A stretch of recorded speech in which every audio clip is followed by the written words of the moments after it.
Hi, everyone. We are back with another masterclass. And as usual, it is an important one today. Particularly important, I think, because it's such a common mistake, this. And we're going to be focusing on verbs that can be easily confused, right? And those two verbs are come and go. And as usual, Alistair is here with me. And Alistair, you have a little story to tell us that I think this will kind of bring this whole idea and problem to life, right? Because it was something that happened to you quite recently. It was with a client. And hopefully from that little story, people will get an idea of exactly how they might go wrong and when they're speaking in English. Yeah. And this wasn't the first time. This was probably the 1 millionth time, if I'm not exaggerating. Well, a little exaggerating, but maybe hundreds and hundreds of times, if not thousands, this has happened. So it's not new, but it just reminded me that it came up again this week, I think on Monday. So I had my client and I connected to the video to the session and they weren't there. So I sent them a WhatsApp message saying, where are you? And the person responded, and this has happened. This is almost every single time I'm not sure I've ever had a client, maybe one, who's ever got this right. Okay. In 26 years. Well, this is a challenge. Yeah. So it's such a classic mistake. He put the message going. And I answered, as I always do as a joke, sarcastically, if you like, saying, where are you going? And I put a little emoji with a smiley face to indicate I'm joking. Yeah. And then anyway, he joined the session. He connected to the video conference and he was like, what do you mean? Where am I going? Why did you say that? And I had to explain for the millionth time that when in Spanish, in that situation, he was thinking in his head in Spanish, as all Spanish speakers do, voy. Voy. Claro. So he put voy. Going. And I was like, yeah, but in English, we don't say that. He was like, what? Of course, boy is ir, no, to go, going. It's going, yeah, but in English, we don't use the verb to go in that situation. No. Because if you say going, I understand something very different, which is you are going to another place. Yeah. Not, and here's the word you need, not coming, viniendo, venir. So from my perspective, you are coming to my session or coming to where I am, joining me in the room of the video conference. If you tell me you're going, I'm like, where are you going? Come here. That's right. So to me, you're going to, I don't know, a meeting in another building or another town. You're going to Barcelona or something. And I'm like, but you've got a class with me. Where are you going? So that's what a native English speaker would understand in that situation when you say going.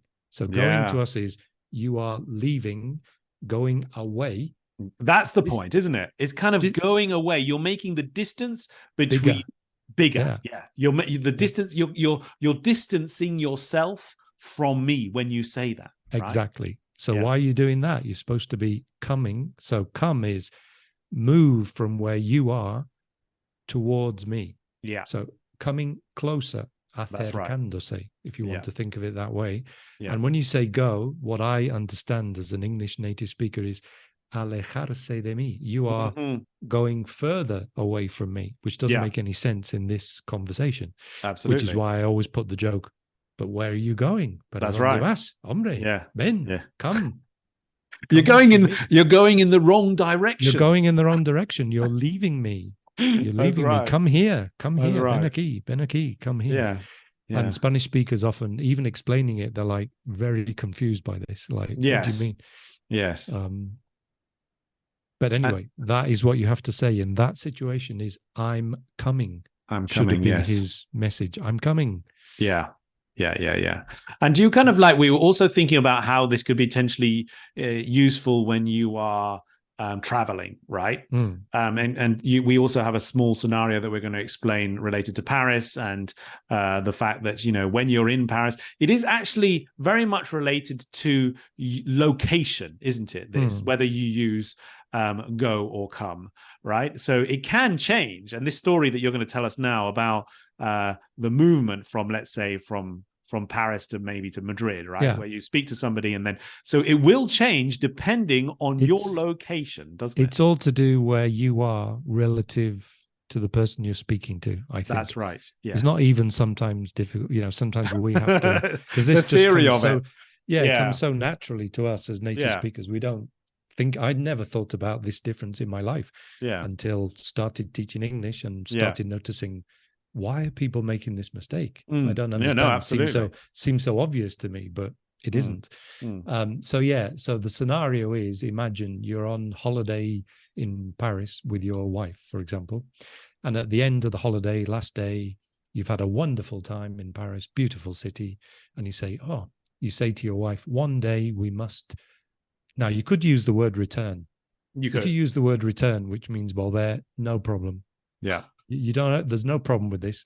But if you choose to use the alternative to return, which is you've got to choose between come back and go back. Now, sometimes I test my clients and I give them that scenario. I say, okay, so you say to your wife in Spanish, quiero volver a París algún día, o tenemos que volver aquí algún día. What would you say? And nearly always, not always, but nearly always, they say, we must go back one day, or we must go back to Paris. I go, no, you must come back to Paris. That's right. You're both in Paris. You're speaking to your wife who's with you in Paris. So your wife and you are here. Here is Paris. So you come back to Paris from wherever you live. So if you live in New York or Madrid or Santiago de Compostela, Santiago de Chile, you have to come back to where you are now. Exactly. It's the movement towards you to where you're speaking now, right? Yeah. So you're imagining yourself that you're going to be in Madrid and that you're going to be flying towards Paris, and therefore we might. Yes, exactly. Where you're speaking with your wife, who's also with you. That's right. And now, okay, so then you return to wherever you're from. Let's say Madrid, and a few weeks, months later, you say to your wife, "Oh, we had such a wonderful time in Paris. We must go back to Paris one day." So when you're in Madrid or wherever it is you live, you have to go, because you have to go distance yourself from Madrid and travel to Paris from where you are. Yeah. So this is the going away from where you're speaking. Whereas when you're in Paris, talking about Paris, there is no distance. I mean, you're in Paris. No, so you're coming from where you live normally to Paris. Now, people are probably already getting confused here with my explanation, but no, but it's a good explanation. It's a good one. It's so basically, when you're in the place you're talking about, you say, we must come back to this place where we are. When you're not in that place, when you've gone home, for example, you say, we must go back to that place where we were. Yeah. But we are not now. So you've got to travel to that place. And there's the go back, come back scenario. Or conundrum. Conundrum, even better word.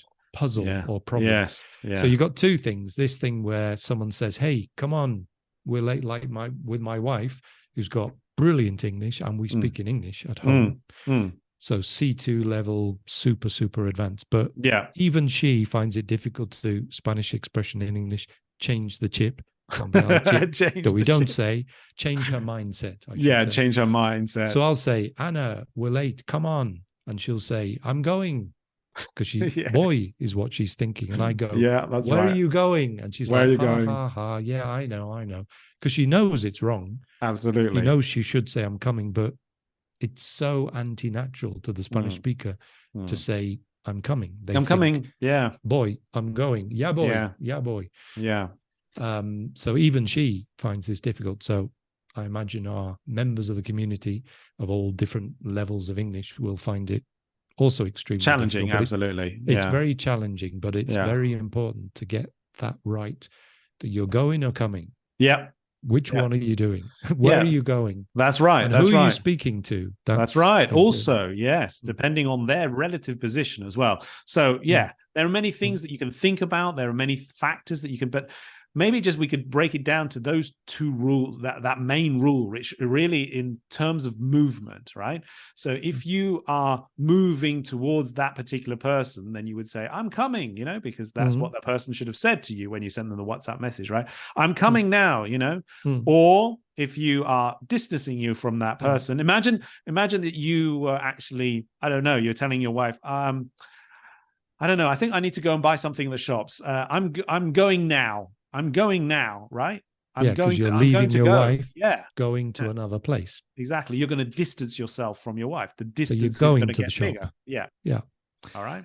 So, but then if you're in the shop and your wife calls you going, where are you? You're taking a long time. You go, don't worry, I'm coming. I'm coming now. I'm coming home. That's right. Because your wife is in the place where you are going closer to your wife. So you could make it a little bit more complex. Imagine that you are in the shops and your wife is at home, and that you go to a third position. So you've just been to Mercadona, but then you're going to go to I don't know, Carrefour. Okay.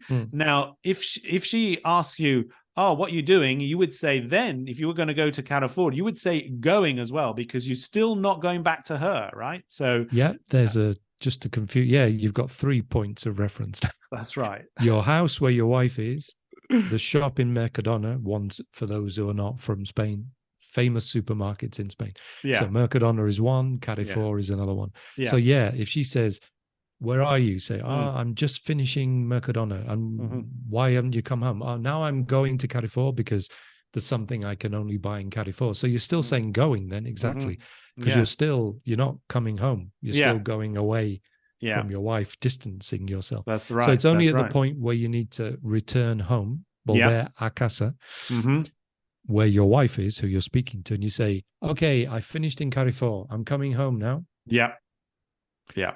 So it's only when I suppose coming home there's now. two verbs, maybe I mentioned them before, I can't remember, is acercarse y alejarse in Spanish. Yeah. So the go in English, we think alejarse.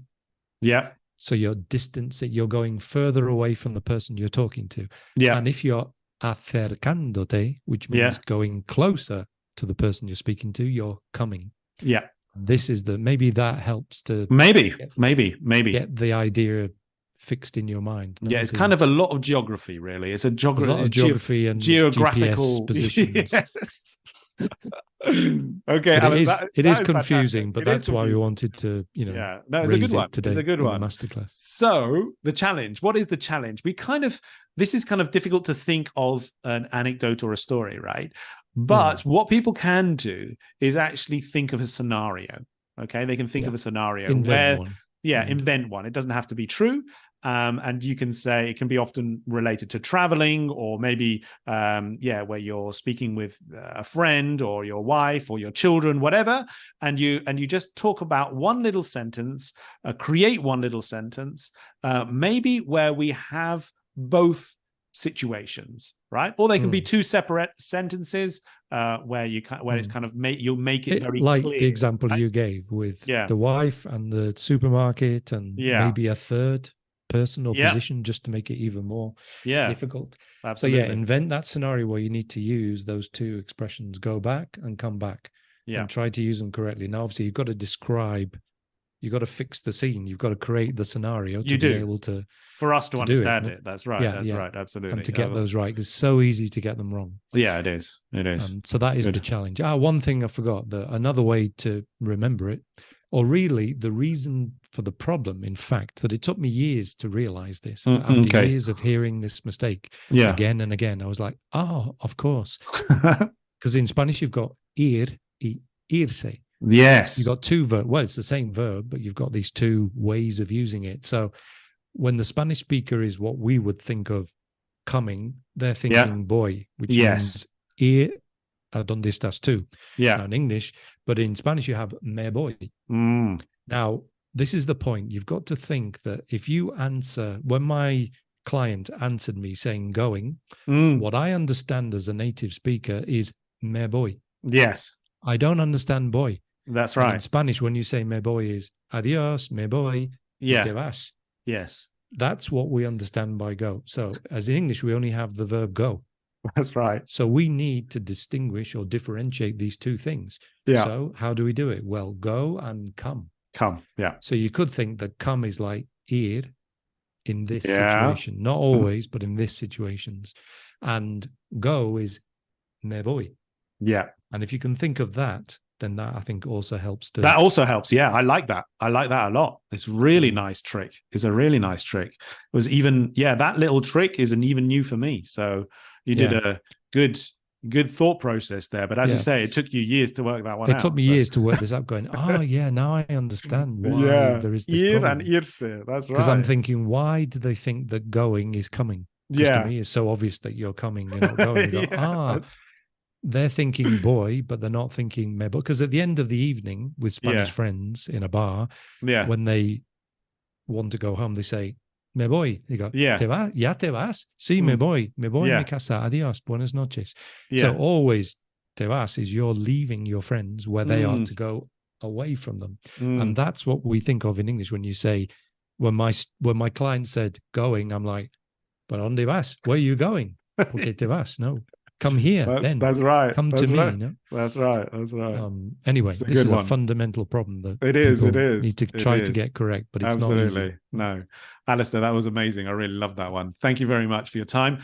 And hopefully we will get a lot of people recording themselves as usual. Will be fantastic. Make you happy. Those scenarios. Make you a happy bunny. We have to really make a happy bunny, and allow you to record so you get lots of that you can comment on those videos. That would be fantastic.